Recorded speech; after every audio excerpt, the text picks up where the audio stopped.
Morning, everyone, ladies and gentlemen. I'll be guiding you through my hometown. Some will be very okay. Some will be hard. All right. So anyway, don't scare me.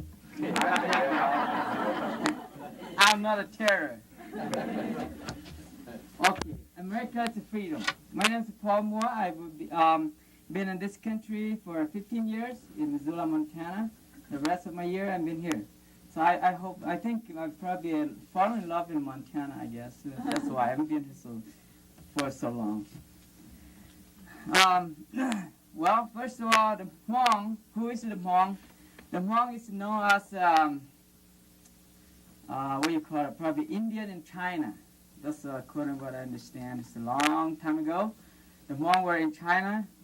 Well, we were hunting by spear and crossbow and so on to survive, just like any other Indian. And for a long time, I don't know how this started, but since the Chinese come, the Hmong and the Chinese all can get along very well. And we have started a fight. And finally, we're the one from Laos, but we're the one who lost the battle.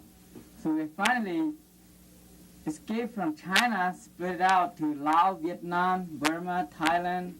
All of this is neighbor country. And we are now with a number of smaller population in this neighbor country. And the majority of our Hmong people stay in China. We probably about still 5 million of people left over there with Hmong. And my brother just over there the year before last year. And we still communicate okay, but it's not fully understand.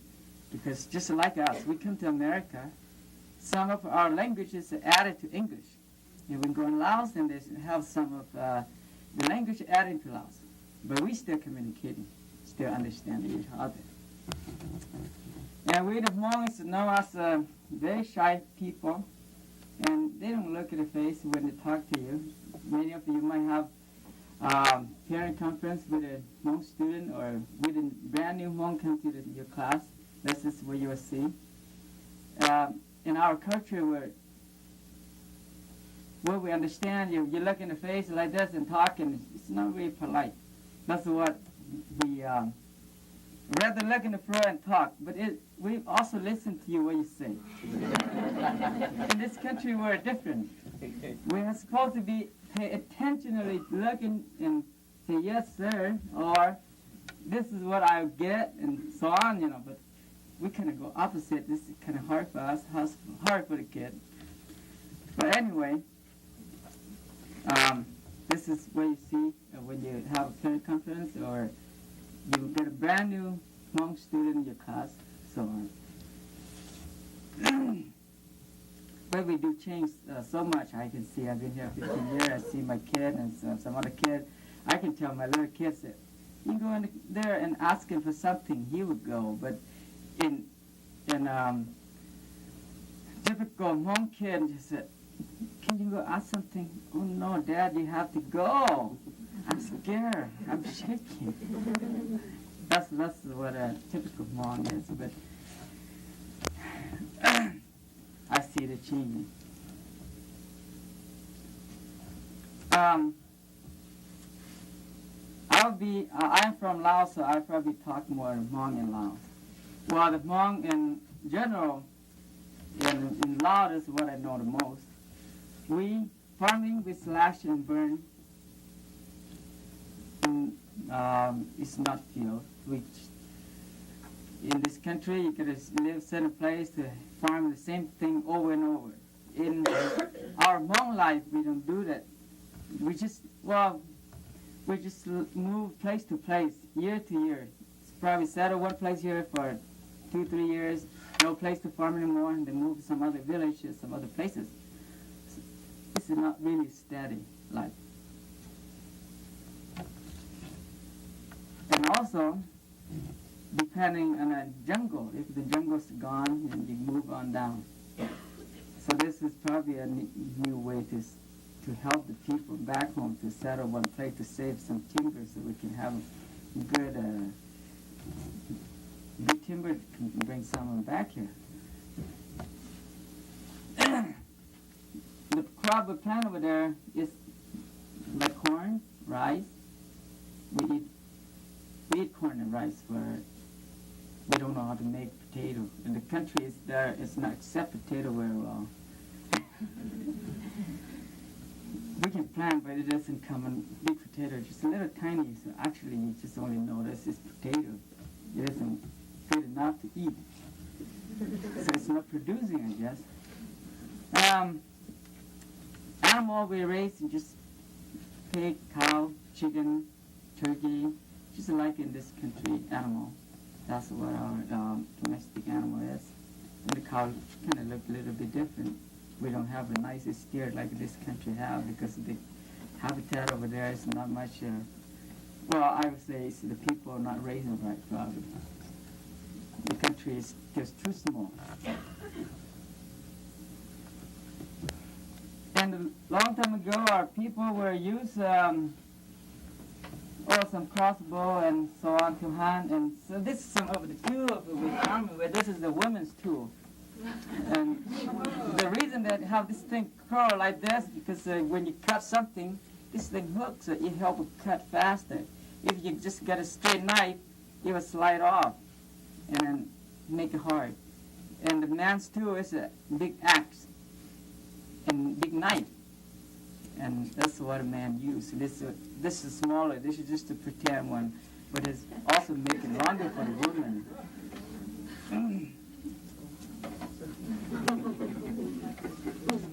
And some of the musical instruments from the Hmong, this is mostly for the young people. They communicate to each other. In our culture, we very rare to go in front and parents stand there and say, "Oh, I love you, miss. I love you, mister." So it's pretty weird to say that. So we use this thing instead, and we communicate in a certain way. And I know how to make a song. I don't know how to play, but Tuyang know how to play. He will play later. I just talk about how this thing is used for. And this thing is a communication. Talk about something, how your heart feels for other people, and they talk back. When you hear some other people here, and they feel, "Oh, there's something good going on here." And this thing isn't a thing. This is we don't have no school. And back in a year ago, the children, the boys are growing up, this instrument is the first introduced them to learn. This is a show introduced, a show instrument. In the New Year's cycle time, whoever played this is very good, people were more likely to look at it, just like a good rock star in this country. So I pretend like I'm a rock star. Because I don't know how. And this is also used for a deaf person. This instrument, every Hmong who is believing our religions, they use this. They believe that this thing can send the soul and the spirit to heaven. Nobody see that. I don't see that either. But if people believe me anyway, that's what I practice with. If you have been to some of Hmong funeral, you might see the man play this. They have a drum beat and certain beat, so on. And this thing, well, I can make it sound for you, but he knows how to play.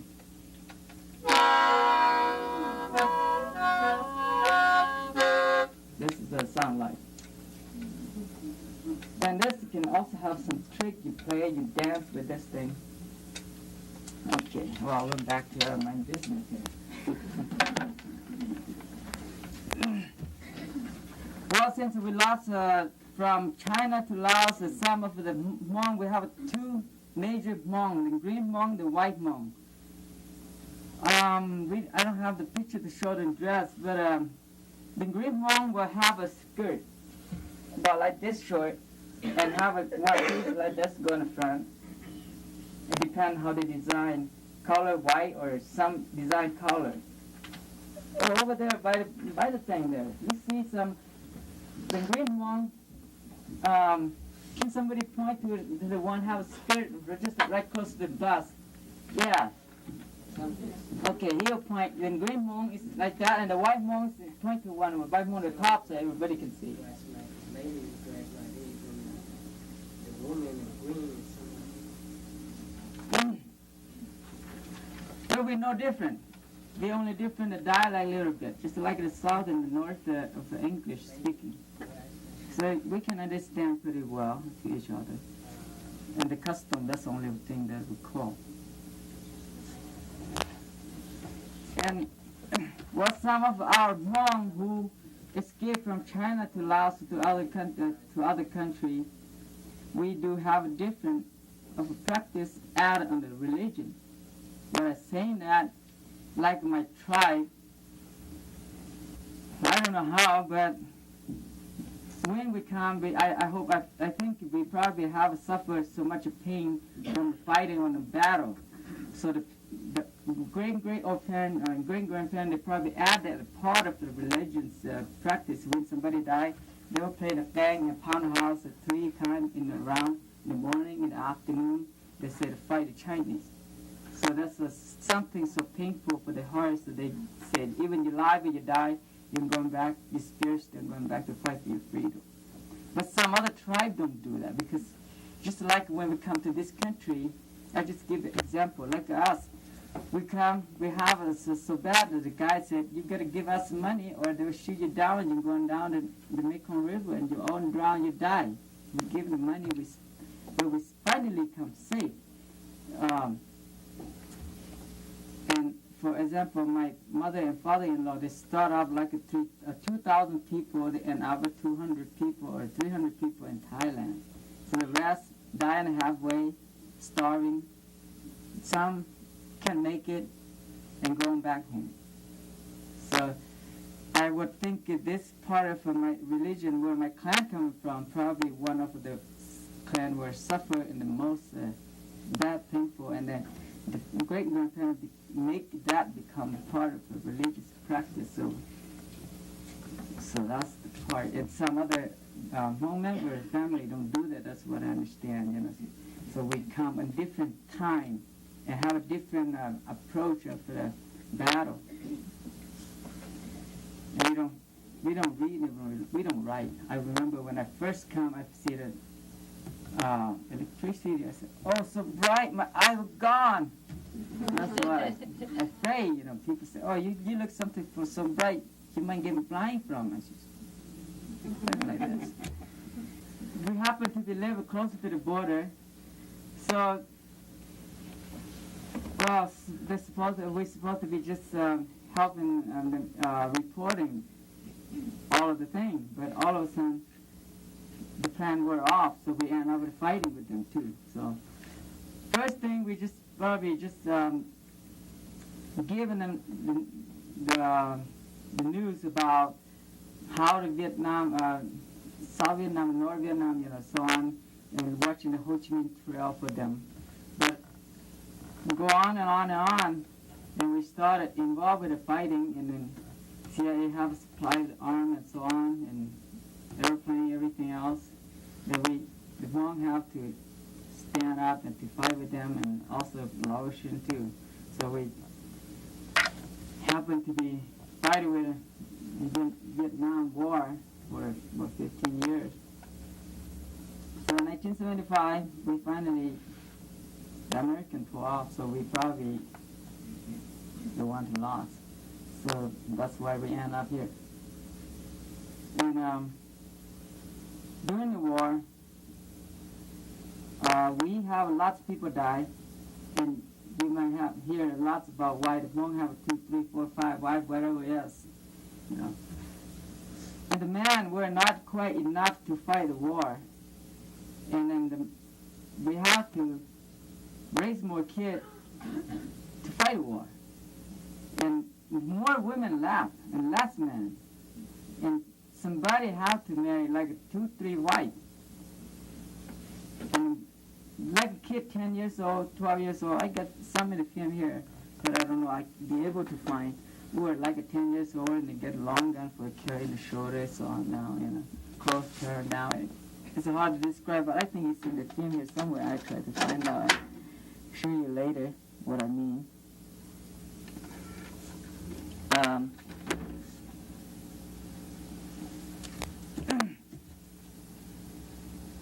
And we finally finally lost the war and come to this country, and some still there, and they will go into the normal life again, farming, doing what they have to do a long time ago, so on down. And they have more school now. They going to be able to go to school and learn some, the read and write.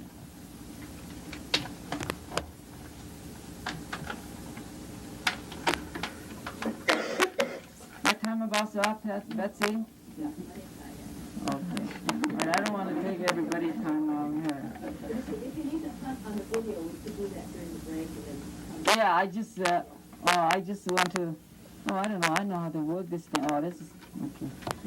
Well, I just show you a little picture here, show after the war in Laos, how the people settle and so on, and what mess is left in there. So just give you an idea how the war life is. How?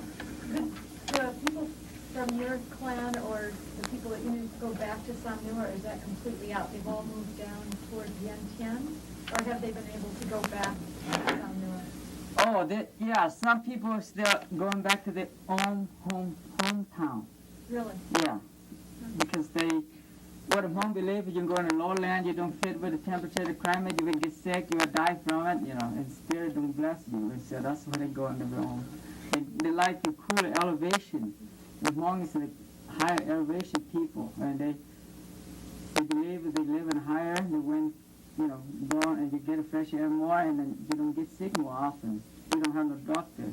When we don't have a doctor, the babies, the deliveries at home with older people, the elder people help, so on. So that's for going on for years and years. Even now, still doing that. With the village, we're not reached a doctor yet. But I hope that this new government would give a little more.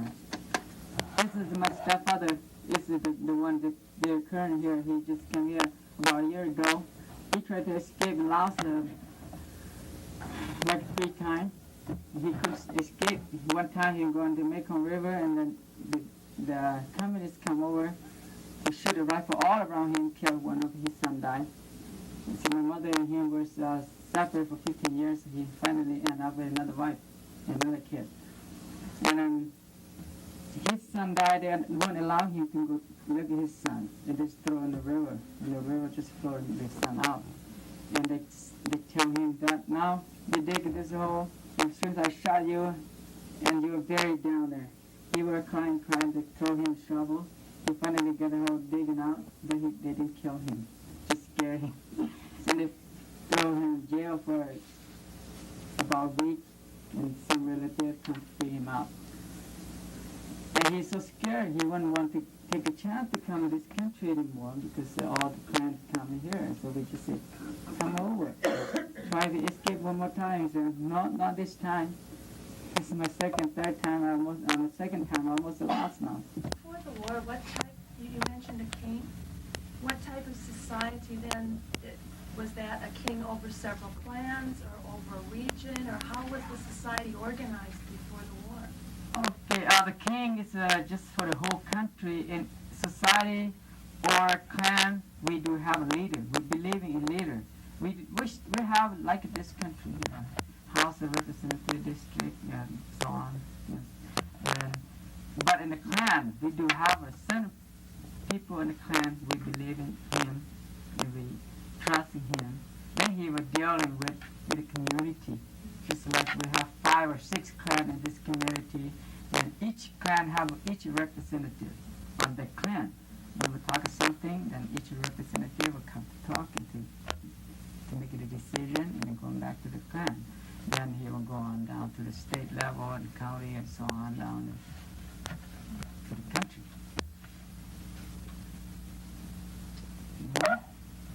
What made you decide to Missoula, Montana? What was there about Montana or Missoula that attracted the Hmong? We've been living in a high mountain. We see lots of nature, and this is the country where we see mountain, we see clean water, the river, you go fishing, you go hunting, and so on. You have all those outdoor enjoyment and just more like home.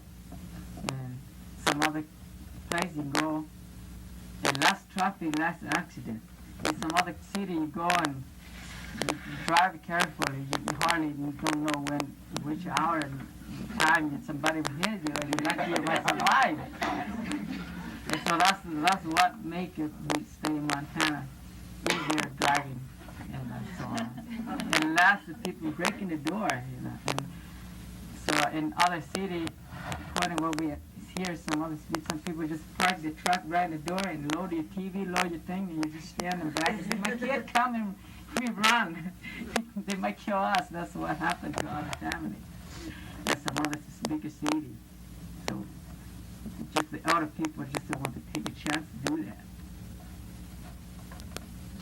And also, at the beginning, I believe that because the United States government just tried to relocate all the refugees family into all over the United States, like Hawaii, Montana, every place in the United States. So, first time we just, put their family, and here they try to sponsor their family from Thailand more and more and more. But, at the beginning, just depend on the government. Well, I think I would add a little bit on that Mary part too. This happened in the come to America experience.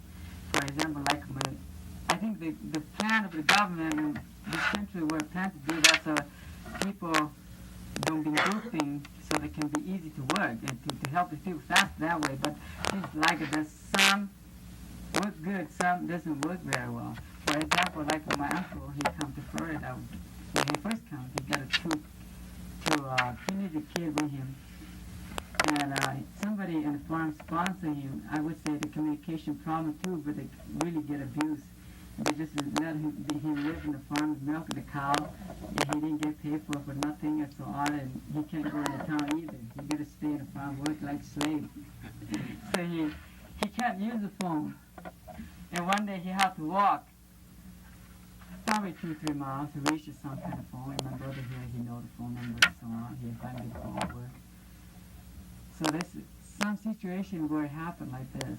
And maybe the people back there scared, and the people in Camp Thailand now, some hear our story. Some hear that we come here when we die, they feed a snake, feed a dragon, feed a monster, whatever it is, and they say, "Oh no, I'm not going there." And some people I said, believing that we come here when we die, the autopsy is what is scared them. They cut your body up and then your soul won't be able to release. Now, I don't want to go there. Some people believe all different kind of crazy, and then, well, I don't want to say that, but I think you might be interested to know. And they said that when you come here, they separate you. If the married couple are separate, the man go one place, the women go one place. All of this stupid story here to these people to scare them off, and some truth, some true factors, like I just mentioned my uncle. That's the truth. But this is not true. They still don't see how good this country is, how bad this country is. They still on a big question on them. So some people either rather stay in Thailand and to become a Thai citizen, or going back, or like that. When they come here, they want to make sure they got somebody they know, and they come straight to it and get some picture or some video proof that I'm still alive, I'm survived, I got my kid right here in my home. That's what makes them believing, and they say, okay, then I go. First, I would like to start with the number of the students that are with the school district 1. In the school district 1, we have 54 Hmong students. Most often came from large families. Hmong refugees have been arriving in Missoula for a number of years. So there is a big difference in their ability to speak English and adapt to the American way of life. We have 3 Hmong students came to this country less than 3 years.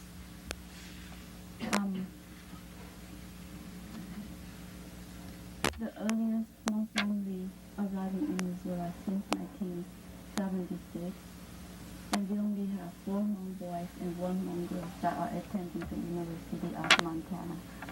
These Hmong University students were the first in their family to attend college, and they have no role models. And in Missoula, we only have 2 Hmong fathers that have 2 years college degrees. Most Hmong have not had the opportunity for education because they came from a country which fell and lost in the Vietnam War. Our parents have no formal education. Most women spend their life working on the farm to support the family, and most men spend their life fighting in the war to protect the country.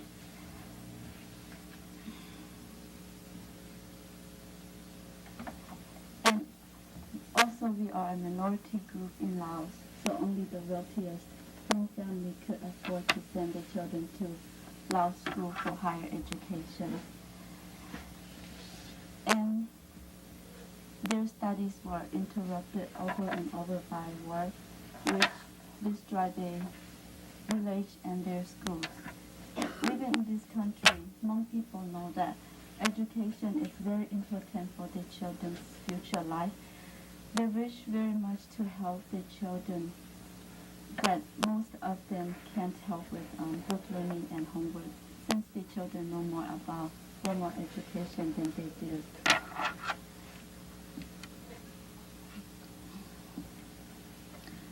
I would like to give you an example. For example, one of the Hmong father in Missoula, he always expected his children to get good grades. And one of his 13-year-olds said, "Yeah, you can't expect us to be like American students because we don't have all the help like American students have at home." So most of the Hmong parents, they don't realize that helping their children will make a big difference at school. Very few parents are role models. What they know is that when they were a child growing up in Laos, they're starting to learn what's around them by touch, signs, hearing, under the close watch of their parents and grandparents. Sorry, I have this shaking voice. Since 1960, 1 or 2% and about 45% of Hmong children are attending school in Laos. In the very early days, our parents were brought up to believe that when girls reach the age of 13 and 14, they should assume the duty to take care of the children and entertaining them and preparing the daily meal. Hmong girls traditionally marry at a young age, usually 14 or 15. Once married, it was also a young wife's duty to know how to care for the family, the husband's family as well as her own. And Hmong family, traditionally Hmong family practice extended family living with parents, in-laws, siblings, and all others living in one dwelling.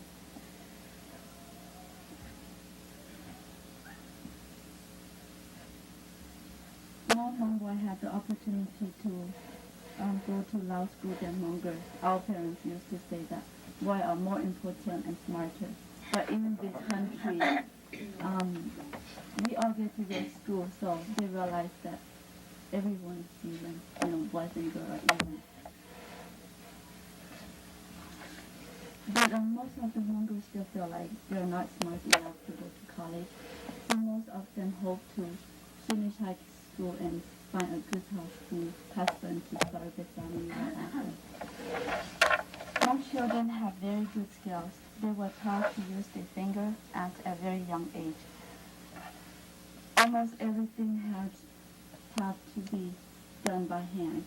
Fields were cultivated by hand. Water was drawn by hand.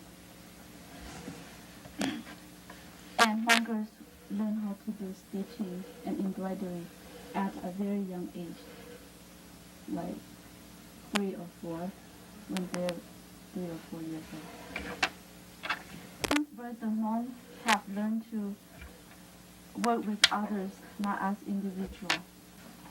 The Hmong were best in cooperative learning situations where they can analyze problems and share answers.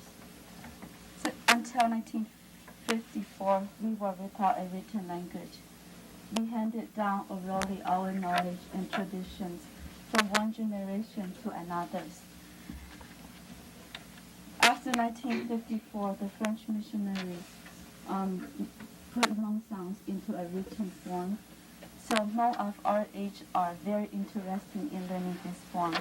Last year, the Refugee Assistance Corporation provided a Hmong class at night for the Hmong community.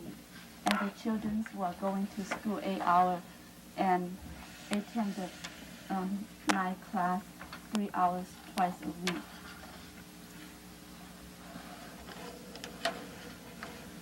They were enjoying seeing each other since not all of them go to the same school. The class were terminated because the federal refugee program could not be used this way. But now our school district will have the bilingual program, so the children can talk again.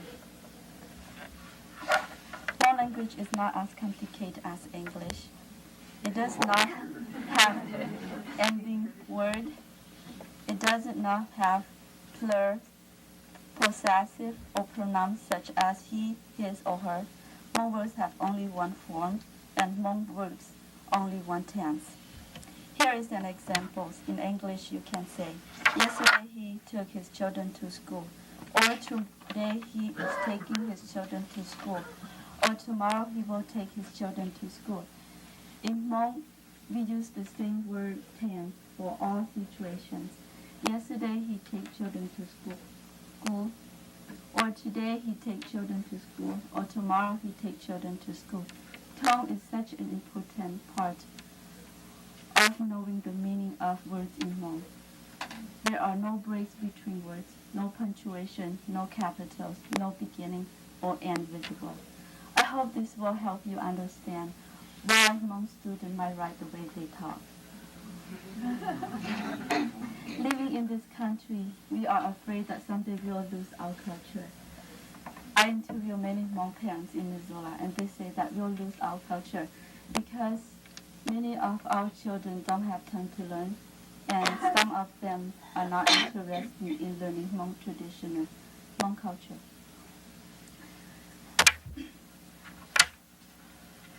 So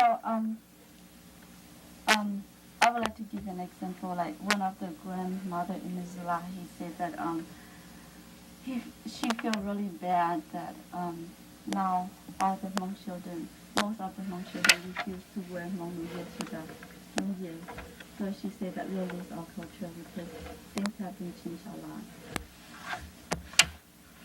Most Hmong in Missoula have kept their traditional religion, which combines ancestor worship, shamanism, animism, but in the big city, I don't know if I use these 3 words right, but it's a big word, so I hope you understand. But in the big cities, like Minneapolis or Milwaukee, many Hmong families have become Christian. In June 1989, my grandparents came from Laos. They have problem understanding my brother and sisters because they speak half English and half Hmong. And my grandma said, coming to this country only 15 years and the Hmong changed a lot. It's not just the clothes, but the language too. And there will be no more Hmong in the next 100 years. So I think to myself that it's very important for us to keep our culture, religion, and language. So if we lose these 3 things, then I don't think that we will know that we are Hmong.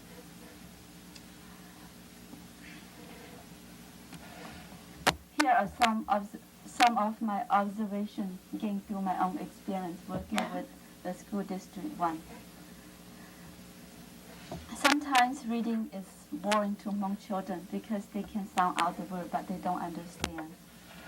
And many of the Hmong parents, they don't read to their children either, so they don't know how wonderful written story can be. Hmong parents have a lot of children. Sometimes they don't have time to pay attention to each child, and they don't realize how their children feel. Teachers and the bilingual tutor together should prepare some materials for the student. Some teachers said to leave material up to the bilingual tutor, but sometimes what the bilingual tutor doesn't meet the needs of the student in the classroom. So I think both tutor and teacher have to agree on materials before helping a student. Most students just came from Thailand. They are very shy to eat in front of everybody because they are so used to eating at home with their children. So whenever the classroom have a party, it would be best for the teacher to pay more attention and offer the new student food because they are too shy to take food by themselves.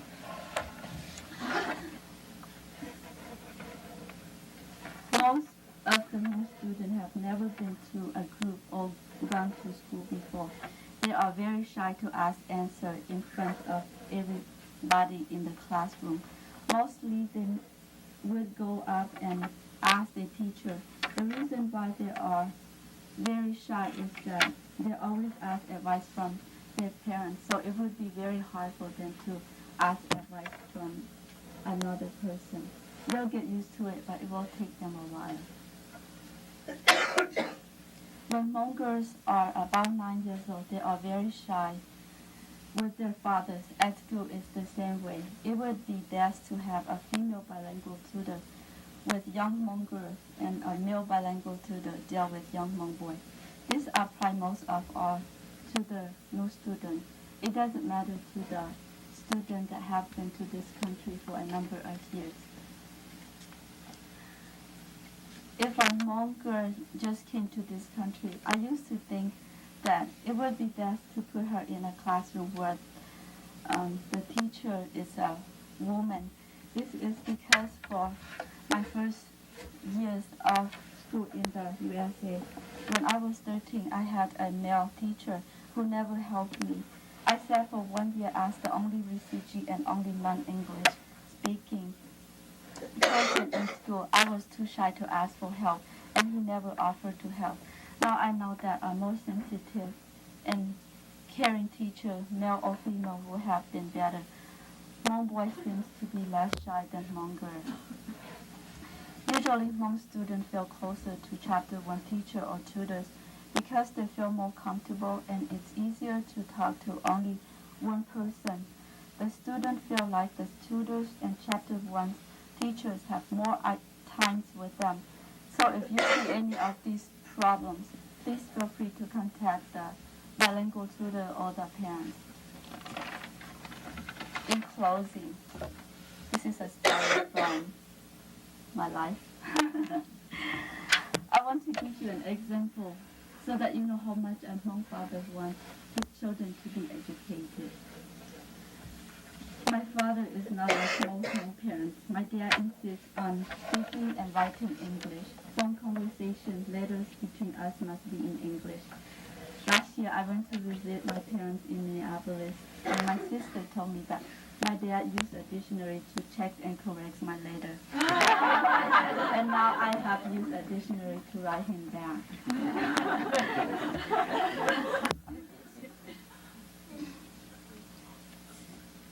My father had some education in Laos. He attended a Laos school for 6 years. He worked as a policeman and moved on to work for the government. He also worked in Thailand as a teacher for 3 years. He speaks 5 languages. My dad feels very strongly about education.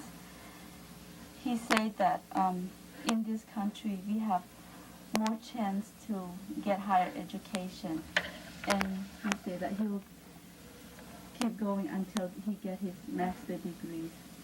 So last year he got his GED, and he got his GED in December 1989. So this year he is attending the college with my 2 brothers, and he always talks to me about my going back to school. And I told him that I have 3 children and it would be very hard for me to go back. My dad said, I have 9 after you, and I still keep going. I'm only child 3. But, well, I think to myself that my dad is a man and I'm a woman, so women have to do more jobs. But I didn't tell him what I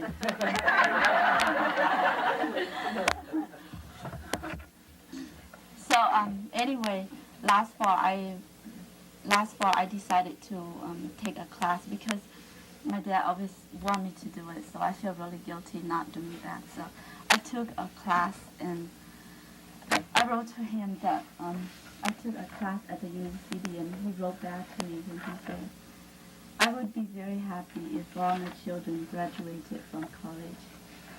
And but I tell you, it was really hard. Can you imagine a pregnant mother with 3 children working 8 hours and going to school at night? I was so exhausted and I decided to give up. And my dad called me in June. We talked on the phone. And my dad asked me how many credits did I earn.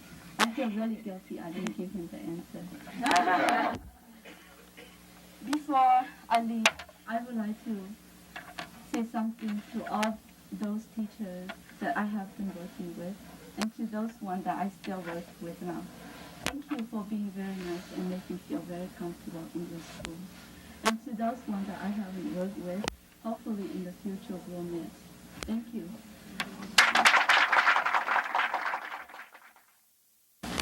Today I'm going to talk about 3 or 4 different things that happens among the refugee community in Missoula. The first thing I'm going to talk about teenage and single persons. A lot of the children today who was born in this country and grew up in this country, they are so Americanized. They live more by American ways than the Hmong ways. This has created a lot of conflict between parents and the younger generation. A lot of young children today, they just try to become, they just try to gain their lot of power, a lot of, independence. And what I see today, there's a lot of things, that happen to the refugee community in Missoula here between the parents and children. The children just too modern, too Americanized, and they don't listen to their parents anymore, and they don't respect their parents anymore. Where I grew up in Laos, it never happened in there before. Like from my age, no matter how old you are, even your boy is a girl, as long as you're not married, you're still under your parents' control, and you have to stay with them. And you have to respect them, do whatever they like you to do for them. But in this country, a lot of, like my children, they are bigger than I do, and sometimes I'm even scared they will hit me. They are, they just leave. They just go wherever they would like to go, and they just do whatever they would like to do, and sometimes they don't even ask their parents. And what they do, they just leave a little note for their parents, and the problem is their parents don't read and write English, and they don't know what's going on. And then a lot of time they don't respect the parents. The parents ask them to interpret it for them, and they don't do exactly what the parents need, and the parents got very depressed and very upset. And then for the people from age 25 to 35, they seem to have less problems because their parents, got more help from those age of people. Like myself, I had 2 younger sisters, and a lot of time my mother just asked me to do things for her, and my mother didn't ask my 2 younger sisters a lot. And sometimes my sister and I talk, and my sister said, because my mom loved you more than us, and I said, well, because you never listen to my mom, so there's a lot of problems between, young children and parents. And for the middle-aged people, we have a lot of financial burden, because the language barrier. I believe I have a lot of experience, and I believe that my age, because I was born in our country where we had a lot of war, and the war did not allow us to get any education in our country, and I only been in 3 years of school in Laos, and a lot of my age people, they didn't even, get to school either. So when they get here, they are all enough to, and they won't be able to get into a high school or grade school, and they won't be able to learn English like the younger children. So also the town is too old to learn, different language to get the right pronunciation, and then we have a lot of problems between the language and the, society problems, and but we tend to have a large family, as 10, 12, 9, 10, and compared to the people in this country. Not only just that we didn't just raise our own children, we raised many of the children whose parents got killed in the war, like my husband's,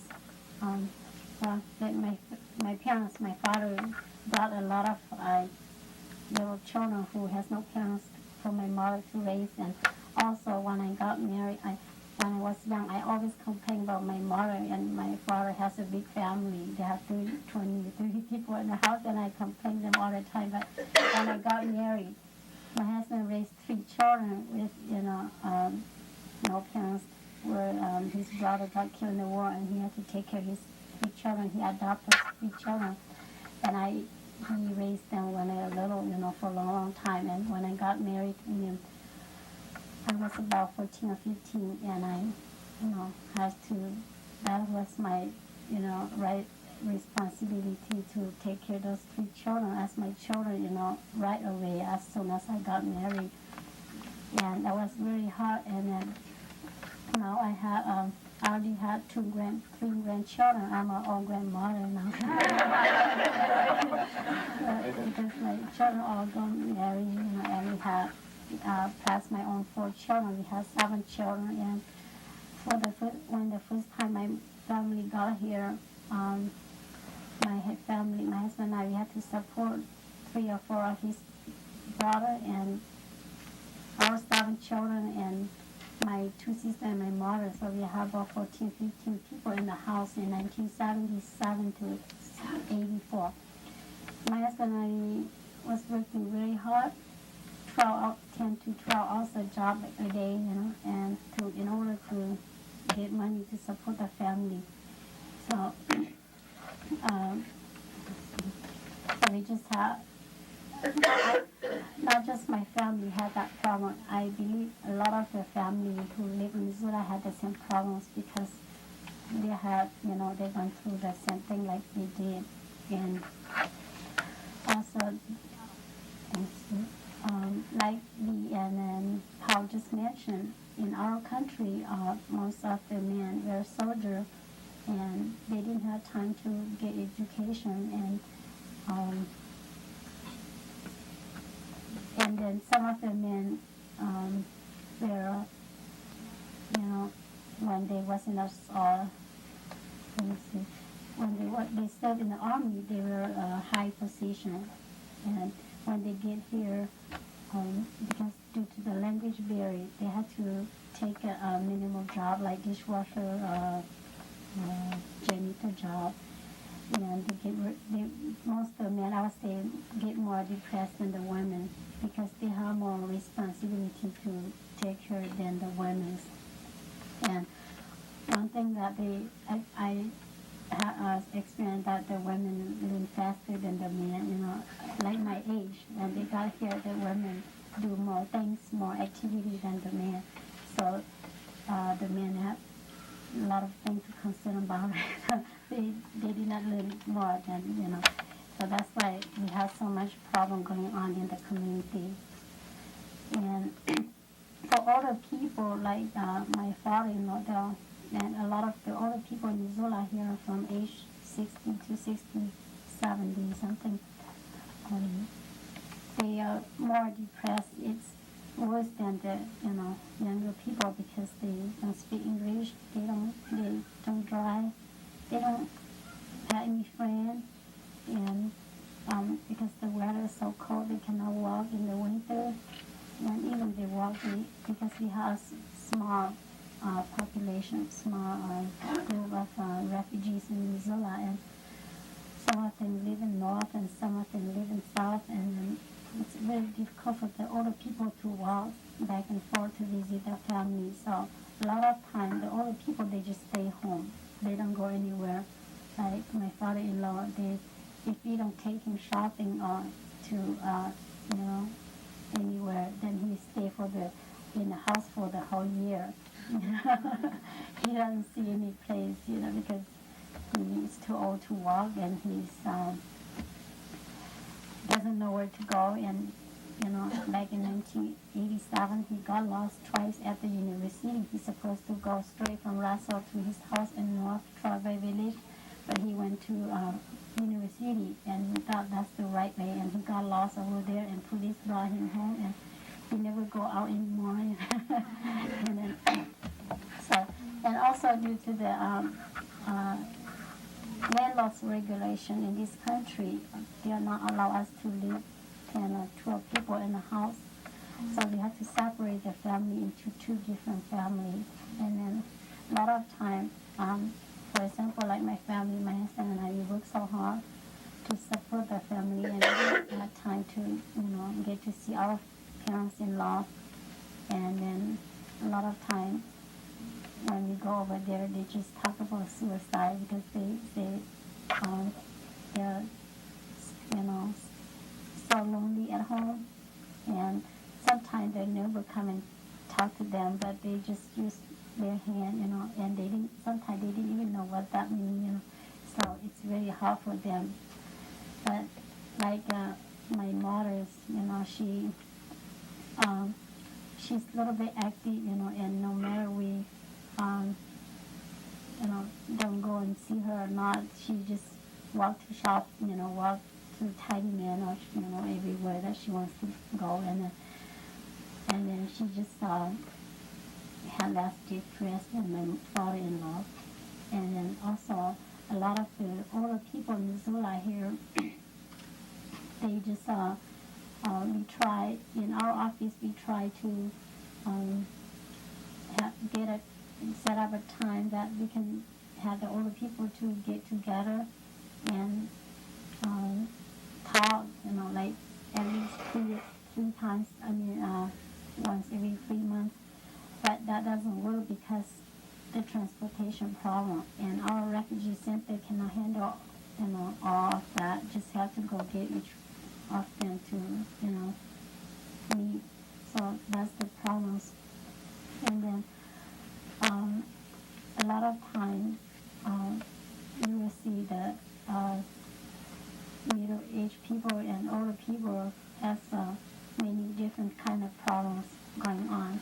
And a lot of times, but the younger people, they'll go and, since they have so many friends around the community, they'll go and ask for help. And then if even they don't speak English, they just try their best to, ask for help, and they got the help. And then your people, and a lot of the American people in Missoula area are very nice people. They've been pretty helpful to the refugees. They help them when the refugees get lost on the road. They always take them home. I've seen that happen many times. I was very appreciated, whoever did it, or all of your people who did it. And well, thank you very much, and nice to see all of you. And I hope to see you soon again. If you have any question or anything, you can call me at the refugee center in the morning. I'll be there from 7:30 until 2 o'clock, and I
My name is Nia Kuli.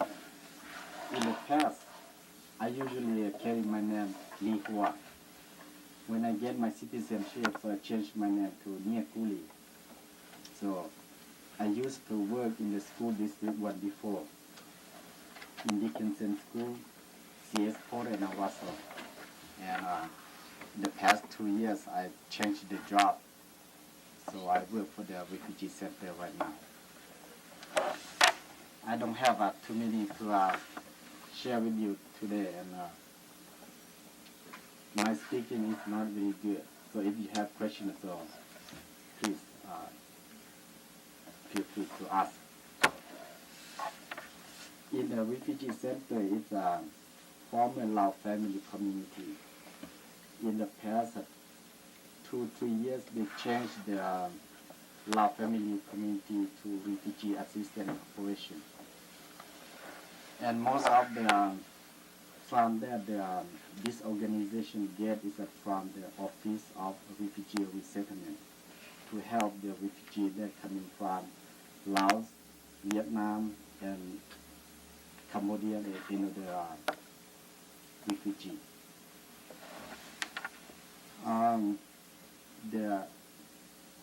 The thing that we help those refugees that are coming to our organization, the point is that we help them to be self-sufficient, to help them to find job.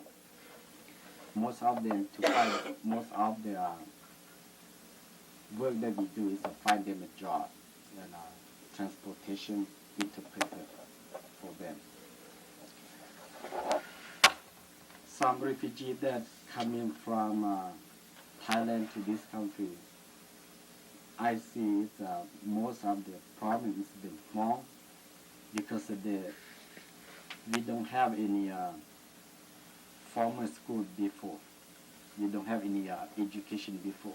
So when they come in here, they feel that they were born again, because they start to learn English like an ABC of 1, 2, 3.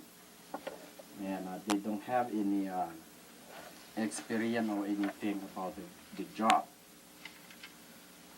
And to this job, they decide to fit the average worker and their capability distinction are more likely to the basic of education and experience. So the refugees, they have little chance to compete with the job because they don't have the equal experience. And some refugees, they feel that they were handicapped because they, not physically, but they are technically and linguistically. So they don't have some experience to do what the thing that they like to do, and make them very stressed. And it's very difficult for us to find a job or the way to help these people. They're stuck in the middle because they cannot upgrade their skill, and they cannot find a job that they needed. And sometimes it's they feel very what do you call it? Very sad, very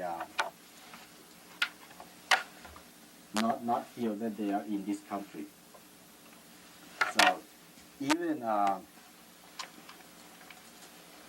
someone that just going to the jungle of Laos, and how do you survive in there? So they feel the same way. When they come in here, and they don't know what to do. And we try everything to solve this problem, but it's not. Sometimes we feel that we are not doing our job good to help these people. So Mary is the one that she worked for this organization long time, and she know more what's going on in the community. And like myself, when I come into to work in this position, I face very darkness, because I don't see the way what I'm going to do. So it's really hard sometimes. And well, I don't think I don't have something to say anymore. So if you think something that you might interesting, then what you like to know, so you may contact Mary or me, so we may try to answer what the best question that we like to answer. So, yeah. Oh, have the Hmong ever tried starting up businesses that they do feel qualified for, that would work for those that might not have the language ability of some of the other businesses that are available, like starting their own house cleaning service or lawn mowing business? I think, didn't Kutao have a lawn mowing business for a little while? Yes, some of the refugees, they start their own business, but it look like the small thing, like you said, mow the lawn, something that's no problem. Something, I don't see any problem with the refugees that they have background education. When they come in here, they catch it quickly. But the one that they don't have any education before, when they come in here, it's really difficult for them. Yeah. I'm curious to know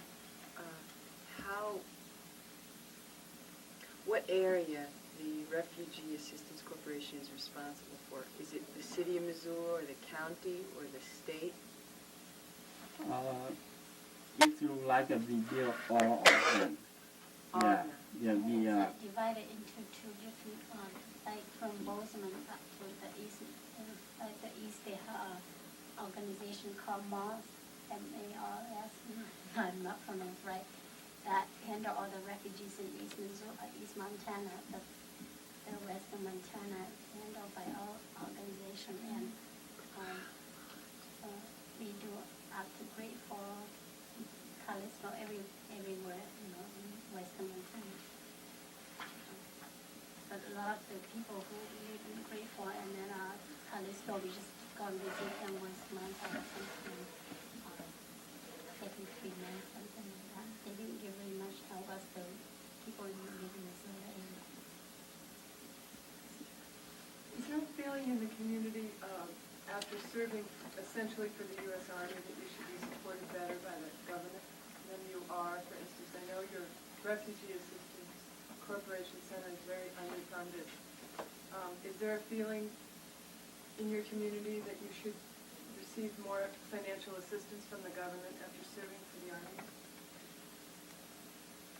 Well, I think that doesn't happen in Missoula, but it happened in Minnesota. That a lot of the refugee community fight for those programs, and they got a really good program run for the people who served in the Army and who has high poverty before, and they receive monthly income from the federal government. But what I heard is only one in Minnesota, not in California either. I don't know why, but and we fight this one before in Missoula, but I don't know. Like the veteran people, because they have a more veteran in Minnesota, which is they receive monthly payment, not a lot, but a little bit to help the family. Most of the income that those people receive is just a social security supplement income that they give to those people. So I don't think they have any other fund to cover with their mortgage. I don't think so. Me, Mary I could answer this better, but do you feel some discrimination though within Missoula as far as housing and in jobs and that? Is there more discrimination than we would be aware of? The job, I don't see any problem if the refugee they have experience and they have good English. I think they can compete with the job. They can get a job easily. I don't see any problem with that. But sometimes I feel that in the couple years ago, I went hunting. I asked for permission, from some landowner, and they said we post we don't let someone come in hunting over here. But later on, some white men come in and ask for permission, and they let them go. So that's I don't understand, But the job and in housing, I don't see some discrimination.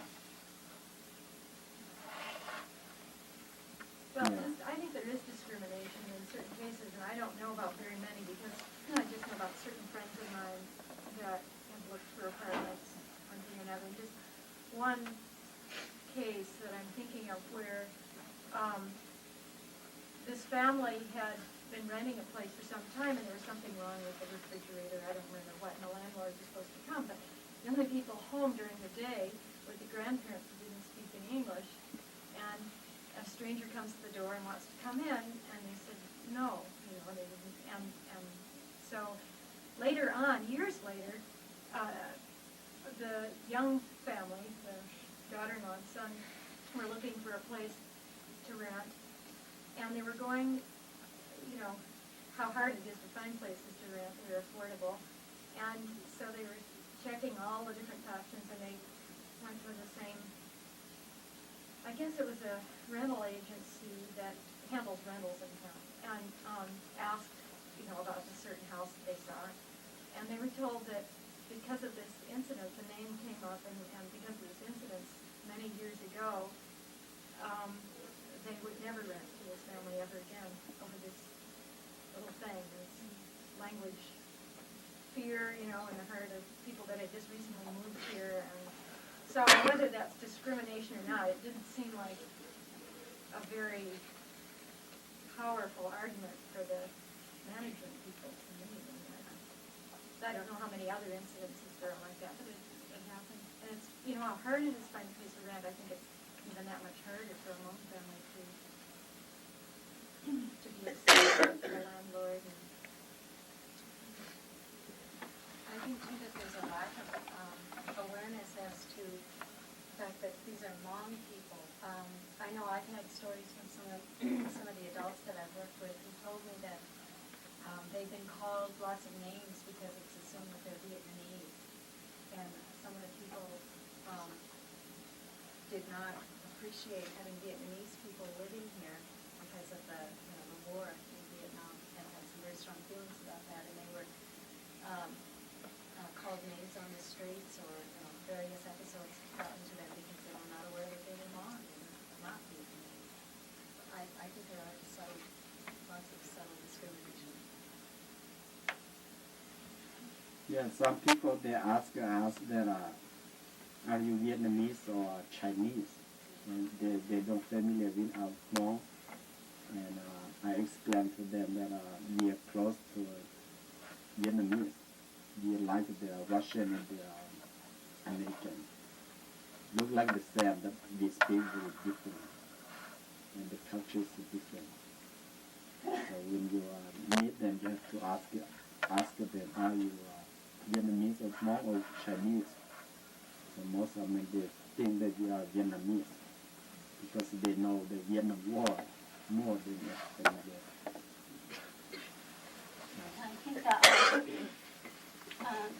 I hope and I wish that people can understand the Vietnamese people too. They're not that bad, but one day I was in the office and one American man came to the office and asked me, where are we from? And I said, we're from Laos, and he asked about the refugee population, and I gave him all the information to him, and then he said, I believe he'd been in Vietnam before, but he said Vietnamese are terrible, and I said there's a lot of Vietnamese are good, and not just they are bad.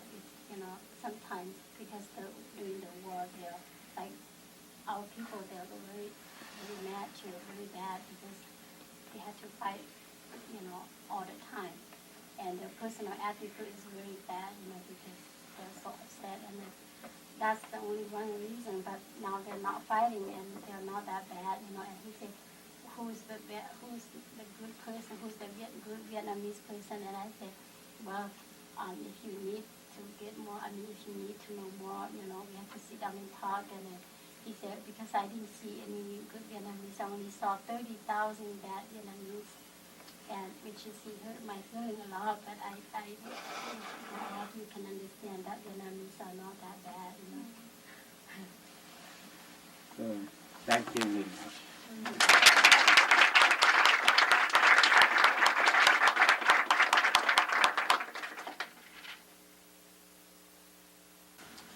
My name is Tu Yang. Not too young, but too young. I'm old now. But I've been here almost 3 years. And here, Missoula is my first hometown and my first place in America. So I just came directly from Thailand to Missoula. So this is my hometown in America. So the December would be my third year in America. So my English is not very good enough. And sometimes I don't know why I can speak very well, but sometimes I cannot. So if any question or if anything that I have been say, that I'm going to say, that you don't understand, please feel free to ask me. And I would like to very happy to re-say again and re-talk again. First of all, I would like to say by my own way, and I used to say respect to all of you today that come and join our meeting today. And then seems like everything that I want to talk, they already mentioned. I don't know where to start, but anyway, I will talk a little bit about the Hmong religions and a little bit about the culture. But all of them have already mentioned about this, but I will just kind of do some review. And the Hmong region is very different from others because we are Hmong, and then we originally came from China. So our religion is still very, very similar to Chinese. And then we do anything that is look really like a Chinese does.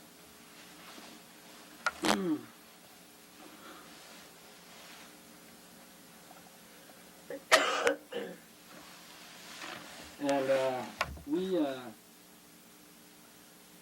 especially during the Hmong New Year, we do our different cultures, and because our religions.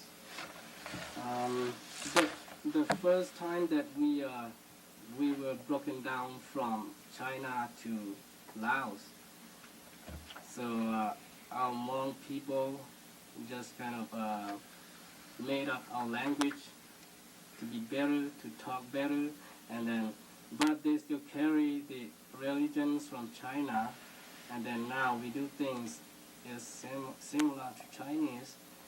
And during the Hmong New Year, we do some celebration, and that celebration is kind of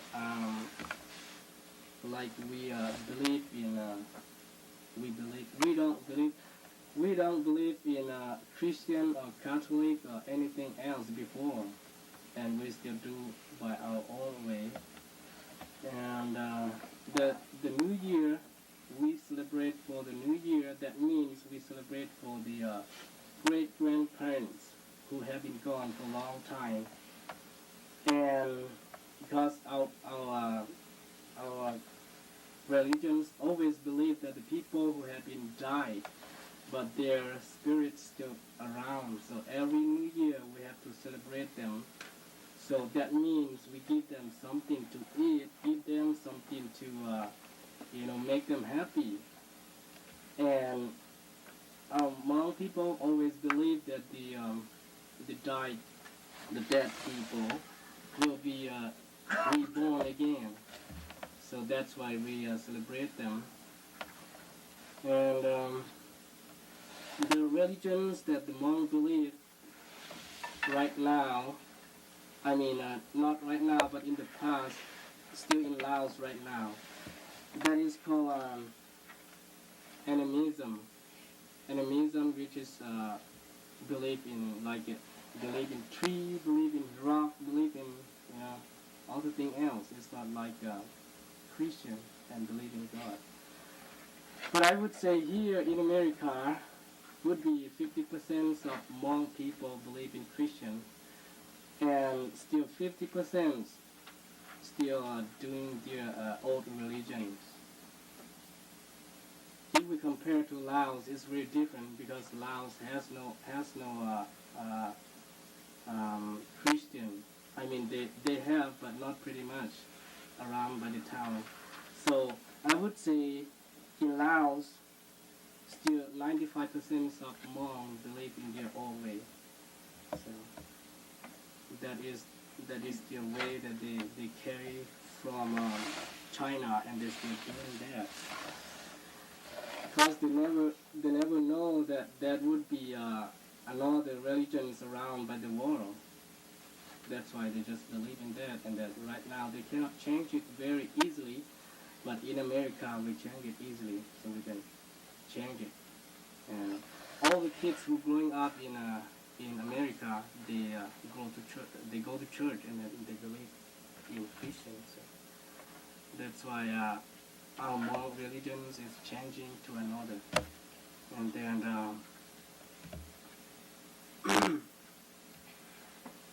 and talk a little bit about the culture. Our culture is pretty much different too. Like Pao have been mentioned about that. We are very different people, but now we got used to it because we have a new life in a new country.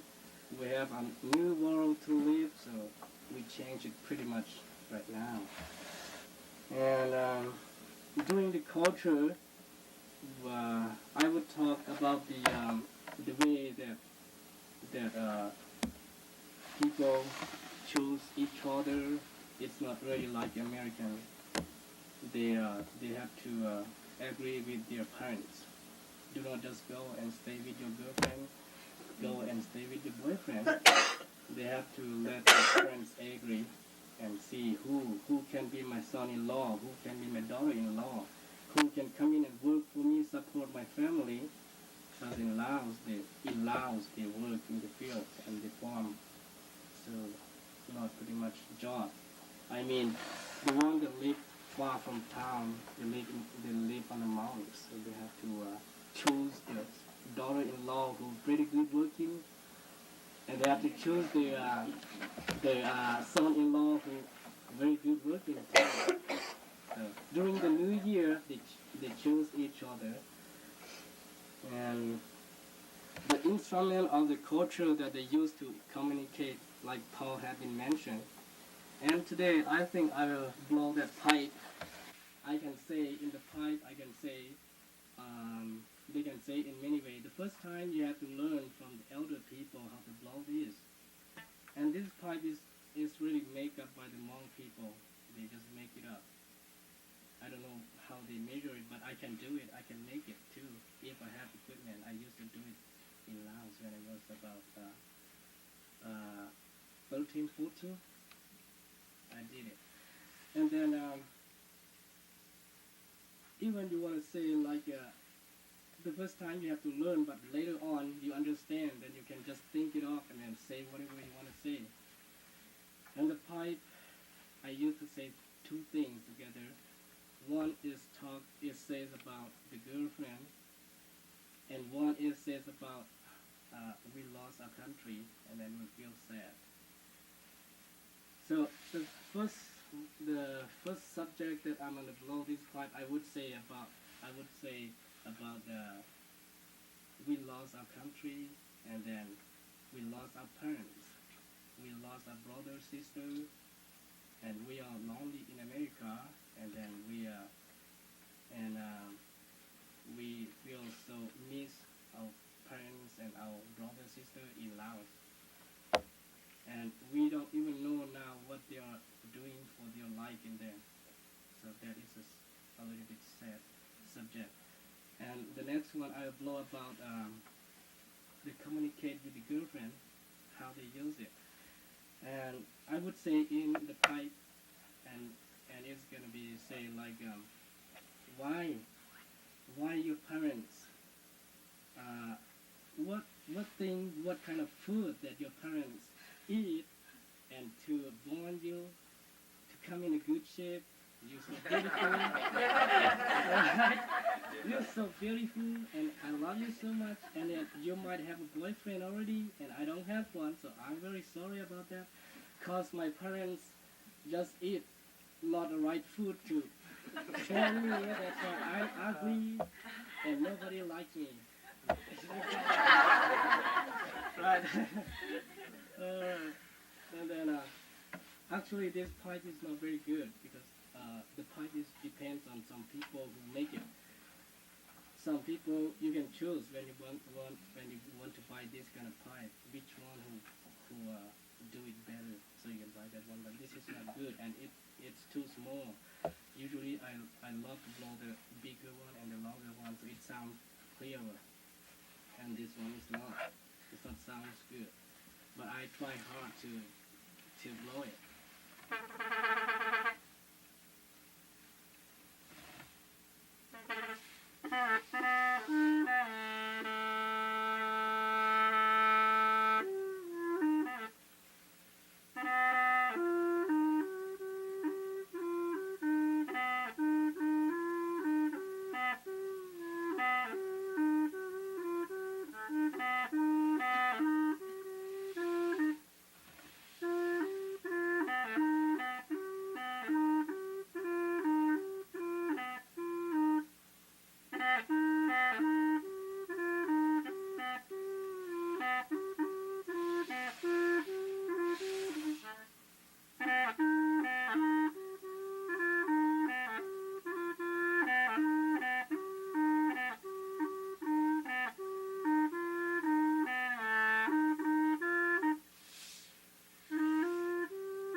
Subject that I have to mention, and the second subject is more about the girlfriend. I don't know what you think, but you might not understand. Even our Hmong people, they don't understand. But just the way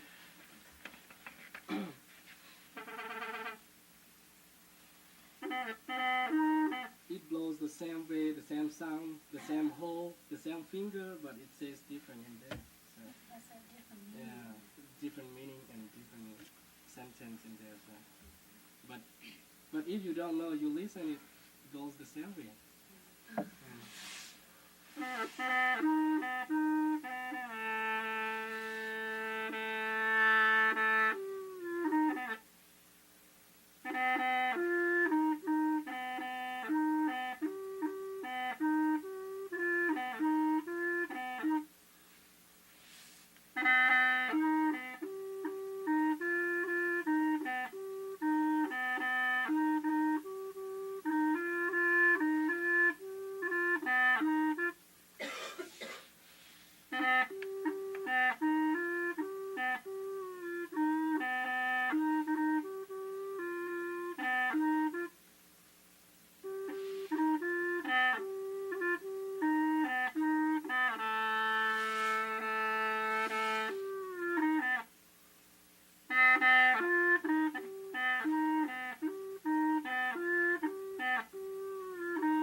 this cane, we can use it for many ways too.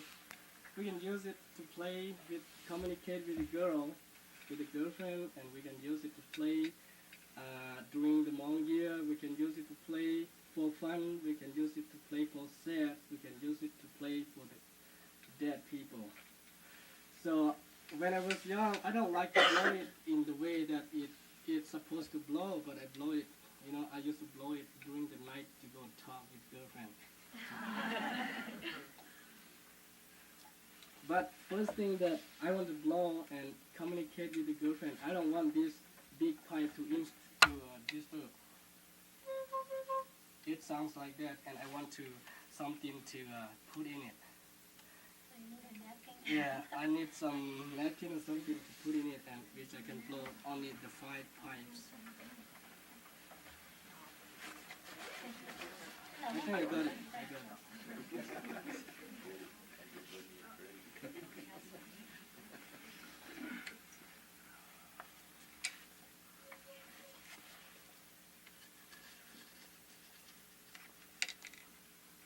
Now it has no this sound, so I can blow.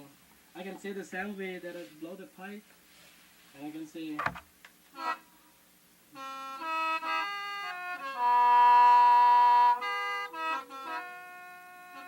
This sound is more fun for me than this one.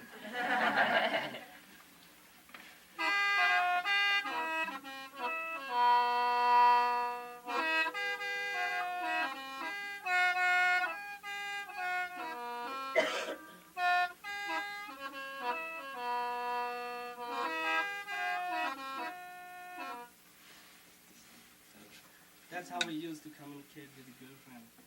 And the girlfriend always knows what we want to say to them. Most of the girl knows, but not in America, in Laos. Yeah. Many different equipment that we use to communicate, but it seems like we short on them and we cannot bring everything up today. So. Something like nighttime makeup. Yes, but To the shoulders and something like that. you bring it? Do you have one? Okay. So we don't bring everything up today, but if any one of you do not interesting, then it's okay. Forget it. But if any one of you would like to interesting about the culture and religions of the Hmong, then you can very much happy to feel free to call the bilingual office. I'll be there. And if you would like to talk about more information about the refugees, then you can